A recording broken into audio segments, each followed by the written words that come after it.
यानंतर या बुलेटिनमध्ये आपण राज्यातल्या काही महत्त्वाच्या टॉप 18 न्यूज पाहूयात। भाजपच्या 2 दिवसीय प्रदेश कार्यकारिणी बैठकीला आजपासून सुरुवात होणार आहे। या बैठकीचा समारोप उपमुख्यमंत्री देवेंद्र फडणवीस यांच्या भाषणाने होणार आहे। राष्ट्रवादी काँग्रेसचे अध्यक्ष शरद पवार आजपासून 2 दिवसीय नाशिक दौऱ्यावरती आहेत। महाराष्ट्र स्टेट इलेक्ट्रिसिटी वर्कर्स फेडरेशनचे 3 दिवसीय महाअधिवेशन शरद पवार यांच्या उपस्थितीत सुरू होणार आहे। मतदारसंघातून लढण्याचं आव्हान देणं हे खूपच बालिशपणाचं असून अशा आव्हानांना काहीही अर्थ नाही अशी प्रतिक्रिया बच्चू कडूंनी दिली। आदित्य ठाकरेंनी आव्हान देण्यापेक्षा थेट ठाण्यामधून लढावं असं ते म्हणाले। हा थोडा बालिशपणा आहे मला वाटते। जेव्हा निवडणूक असेल विधानसभेत तेव्हा आपण जर आव्हान द्यायचंच आहे तर तुम्ही माझ्या मतदारसंघात म्हणजे मग मला असं केलं तर मी तसं करेल, याला काही अर्थ नसतं। तुम्हाला जर इतकी हौस असेल तर शिंदे साहेब विधानसभेचे तुम्ही तिथं विरोधात लढा। तुम्ही असं आव्हान ठोकल्यापेक्षा आपण तिकडे लढा ना। बच्चू कडूंनी महाविकास आघाडीतील 10-15 आमदार फुटतील असा दावा केला होता। यावरती जयंत पाटलांनी बोलणं टाळलं। जयंत पाटलांना याबाबत प्रश्न विचारल्यानंतर आपल्याला याबाबत माहिती नसल्याचं म्हणत जयंत पाटील निघून गेले। राज्यातील रोजगाराबाबत धुळ्यामध्ये सत्यजित तांबे यांनी चिंता व्यक्त केली। महाराष्ट्रात नवीन उद्योग आणण्यासाठी सरकारची इच्छाशक्ती कमी पडत असल्याचा आरोप त्यांनी केला।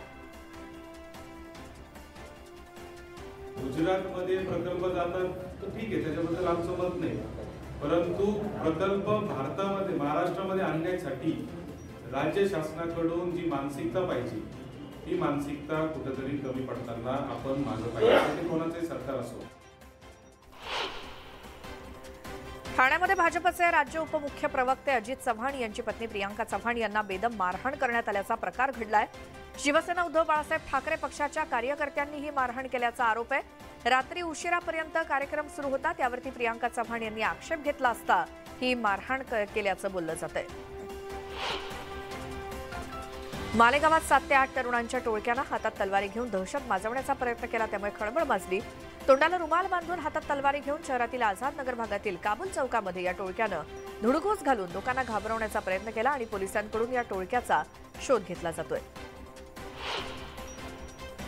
मुंबई विमानतळ सीमाशुल्क अधिकाऱ्यांनी 3 वेगवेगळ्या प्रकरणांमध्ये सुमारे 2 किलो 800 ग्रॅम सोनं जप्त केलं। या सोन्याची बाजारामध्ये किंमत जवळपास 1,44,40,00,000 रुपये, तर 2 वेगवेगळ्या प्रकरणांमध्ये एकूण 92,43,000 रुपयांची रोकड सुद्धा जप्त करण्यात आली।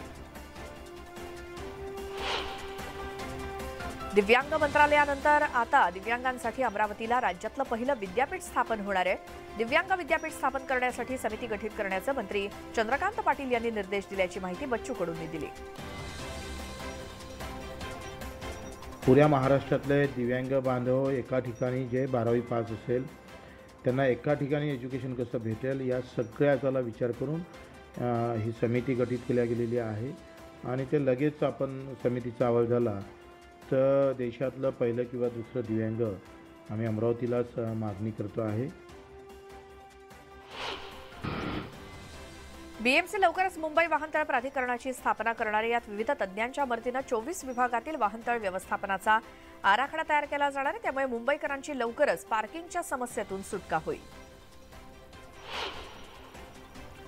मुंबई महानगरपालिकेकडून लवकरच गेटवे ऑफ इंडियाचं सुशोभीकरण करण्यात येणार आहे आणि या परिसरात कलात्मकदृष्ट्या कसा सादर करण्यात येईल हा परिसर यासाठी प्रयत्न सुरू आहे। पुढील वर्षी या वास्तूला 100 वर्ष पूर्ण होत आहेत। कल्याणच्या ऐतिहासिक काळा तलावात म्युझिकल कारंजाचे मनमोहक दृश्य नागरिकांना पाहायला मिळालं। या तलावाच्या सुशोभीकरणाचं काम स्मार्ट सिटी अंतर्गत केलं जातं। येत्या 15 फेब्रुवारीला मुख्यमंत्री एकनाथ शिंदे यांच्या हस्ते या तलावाचं लोकार्पण होणार आहे। यावल तालुक्यातील कोळवत गावाजवळ गुरांना कत्तलीसाठी घेऊन जाणाऱ्या दोघांवरती यावल पोलिसांनी कारवाई केली। त्यांच्या ताब्यातील 7 गुरांची सुटका करण्यात आली असून गुरांना गोशाळेत पाठवण्यात आलंय। याबाबत यावल पोलीस स्टेशनमध्ये 4 विरोधात गुन्हा दाखल झालाय। मालवणच्या काळसे हुबळीचा माळ इथे भरधाव डंपरनं रस्त्यावरून जाणाऱ्या 5 महिलांना धडक दिली। यात एका वृद्ध महिलेचा जागीच मृत्यू झालाय तर अन्य 4 महिला गंभीर जखमी झाल्यात। पुढच्या आठवड्यापासून म्हणजेच 15 फेब्रुवारीपासून राज्यातून थंडी गायब होईल असा अंदाज हवामान विभागानं वर्तवलाय. पुढील काही दिवस राज्याच्या किमान तापमानात वाढ होण्याची शक्यता आहे. बँक ऑफ महाराष्ट्र कर्मचारी संघटनेच्या वतीनं काल आणि आज देशव्यापी संप पुकारण्यात आलाय. त्यामुळे नाशिक कोट्यवधी रुपयांची उलाढाल नाशिकमध्ये ठप्प झाली आहे. विशेष म्हणजे शनिवार आणि रविवार सुट्टी असल्यामुळे सलग 4 दिवस बँकेचं कामकाज बंद असणार आहे. बेस्ट उपक्रमानं बेस्ट चलो ॲप आधारित प्रीमियम बस सेवा सुरू केली असून या सेवांना प्रवाशांकडून समाधानकारक प्रतिसाद मिळतोय. या पार्श्वभूमीवर 11 फेब्रुवारीपासून छत्रपती शिवाजी महाराज आंतरराष्ट्रीय विमानतळावरून शहराच्या विविध भागात ही बस सेवा सुरू करण्यात येणार आहे. विना तिकीट प्रवास करणाऱ्या प्रवाशांविरुद्ध रेल्वे प्रशासनाकडून नियमित कारवाई केली जाते. त्यानुसार पश्चिम रेल्वेनं गेल्या 10 महिन्यात 21,83,000 फुकट्या प्रवाशांवरती कारवाई करत तब्बल 146 कोटी रुपयांचा दंड वसूल केला.